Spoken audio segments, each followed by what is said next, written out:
Okay, I wanted to let the video marinate a little bit before I commented on it. Specifically, I'm referring to the video with the title The Love of God, which is just a 2-minute clip of an Adam Pants recording. And it's a really great example of how everything that you experience in this world has layers of meaning.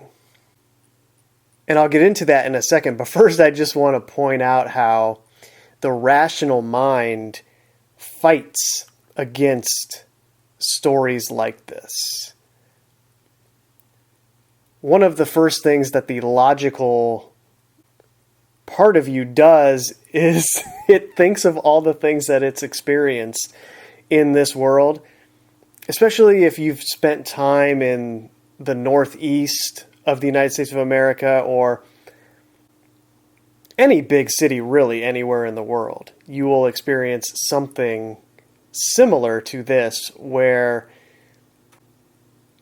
if there was somebody pushing another person in a wheelchair and a person came up to them out of nowhere and just said, "Oh, it doesn't look like you're paying attention. I'll take over and push this person." The other person would immediately just give them a piece of their mind and tell them to F right off, you know? It would be very clear what they meant in that moment. There would be no mincing of words.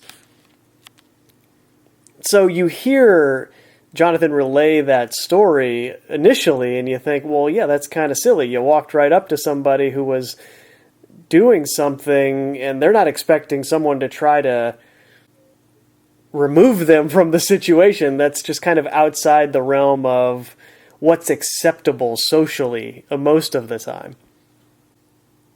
So the logical mind immediately goes to something like that. Well, that was silly anyway. He shouldn't have done that. No wonder the girl told him to get away and he had to leave. That's the surface level. Things were a little different in the 2000s. Life was a little more open, socially speaking. They hadn't quite established the idea of safe spaces and everything that kind of goes along with that. And technology wasn't quite developed in the way that it is now, where if that scene played out in the year 2023, which is the current year that I'm speaking right now.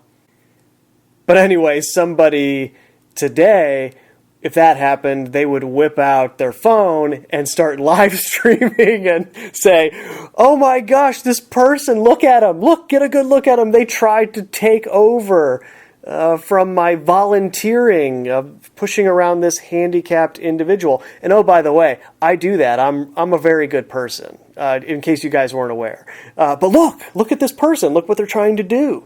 You know, putting them on blast in that way, because that is how we have cultivated social interaction now. It has this tie to technology that is very sick in so many ways.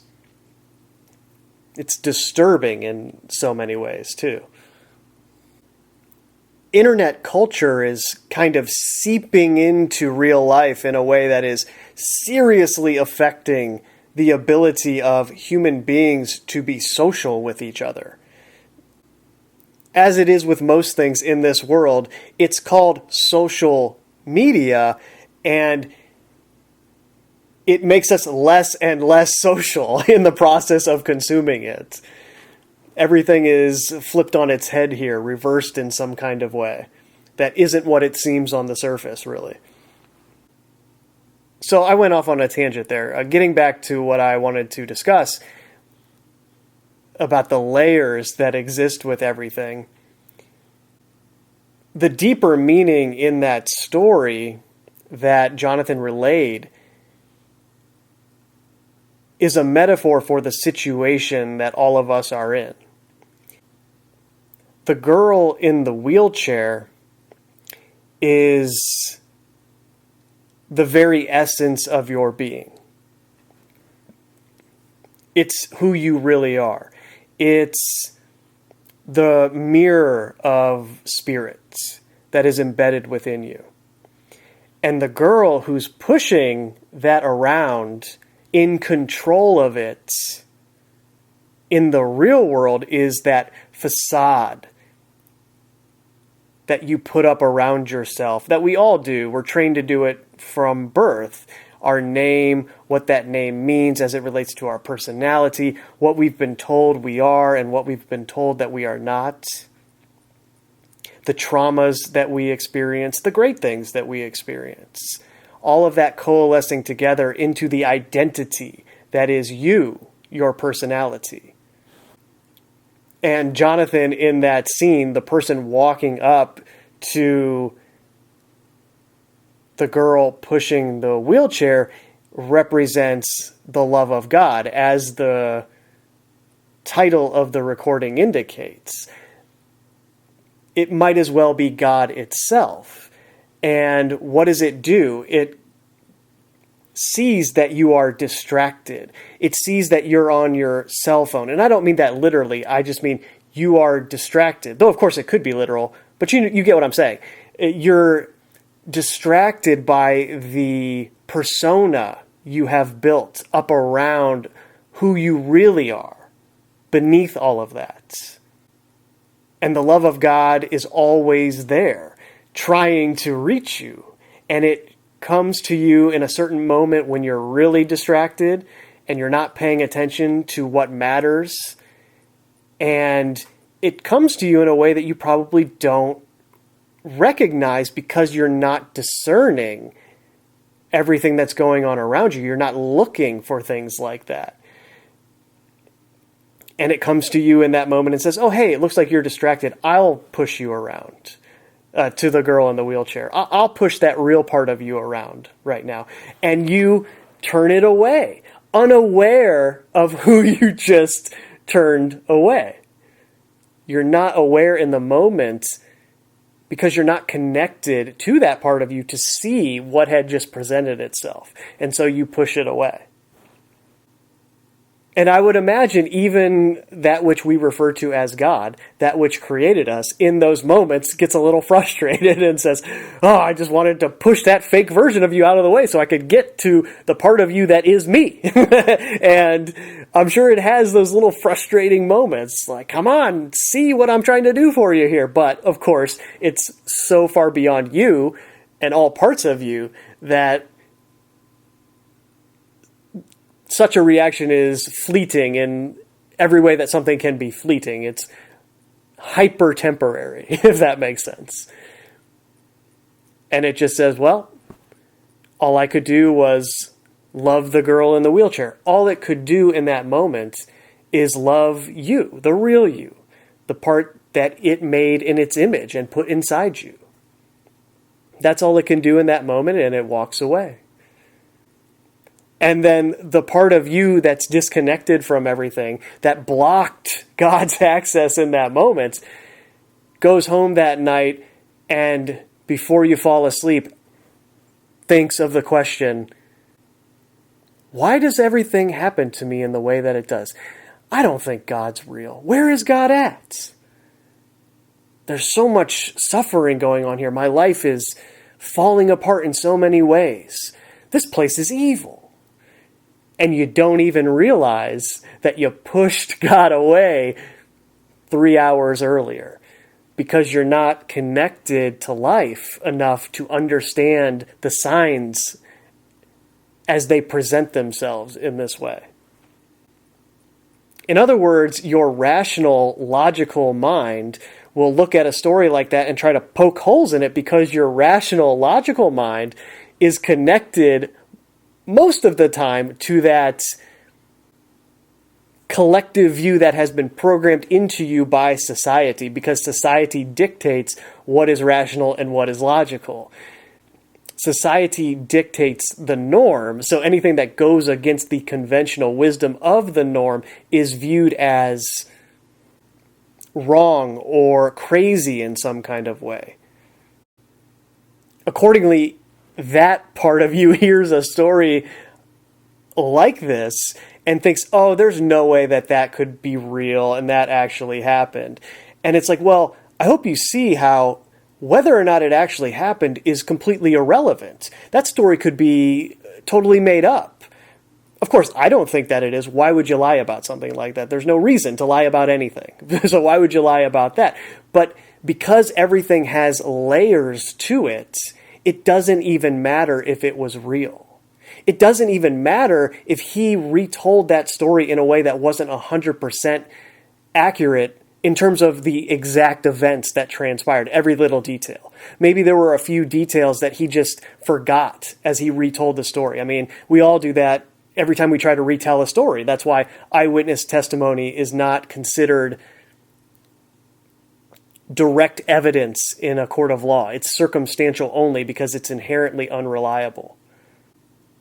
Even though everyone likes to think that they have this memory that is infallible. And that's how certain psychological operations are possible, because everyone thinks that their memory is so great, and then that is exploited via psyops like the Mandela effect, for example. And indeed, this is a big part of what Adam Pance's recordings were trying to teach us how to do, which is look back on everything that's happened in your life and see the layers to it all. See how certain things that happen to you on the surface don't mean anything, but beneath the surface are embedded with so much meaning and explanatory power to help you see the truth. These things transcend the logical, rational mind, but that doesn't mean that the logical, rational mind is something that needs to be destroyed or mocked or removed in some kind of way. No, it's very important to have that part of your mind functioning. This demonization of the mind is not it. Your body is one holistic entity that functions ideally in harmony together. Mind, heart, and soul functioning as one thing, resonating on the same frequency, oscillating around each other in that way, okay? Demonizing one part of it above the other part of it is not it. The signal that you're receiving from that which created you isn't going to just one place in your body. You are a collective field of energy that is receiving the signal through all different antennas, as it were, that are attached to you, both physical and etheric, or non-visible. So in this case, he made that recording trying to help all of us, and was given this experience that he retold in order to do that. And at the same time, there's still an additional layer to it that you can extract meaning from that was totally unrelated to anything that he experienced in the moment. It was a metaphor for something deeper at the same time that it's trying to teach you something about how we interact with each other in physical reality. At the same time that it's doing that, it's showing you how you're doing that to yourself every moment that you're alive, if you're not aware of what it looks like when that which created you speaks to you. Most of the time, you push it away because you don't know what it really is. And in the same way, you could take that as resisting lessons that you've been taught, but you refuse to accept. You have this experience, it has layers and layers and layers of meaning to it that are there for you to extract, but you push it away for years and years because of whatever reason you have for doing that. Metaphorically speaking, you're on your cell phone, or your computer phone, as we would say it now, disconnected from life, distracted by all of the things that they put here to distract us from all the things that truly matter.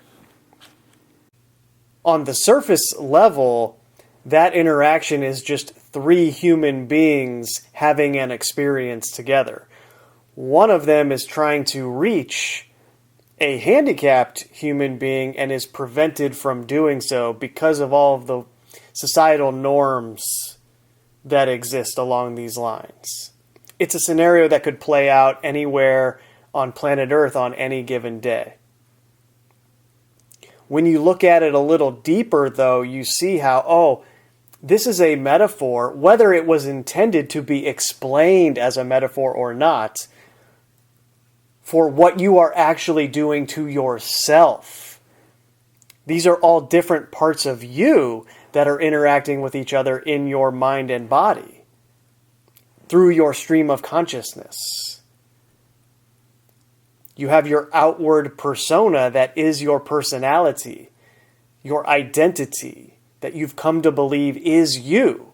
And that part of you most likely is connected into how other people view it, how you view it yourself, and how all of that coalesces together to interact with the world and society in general.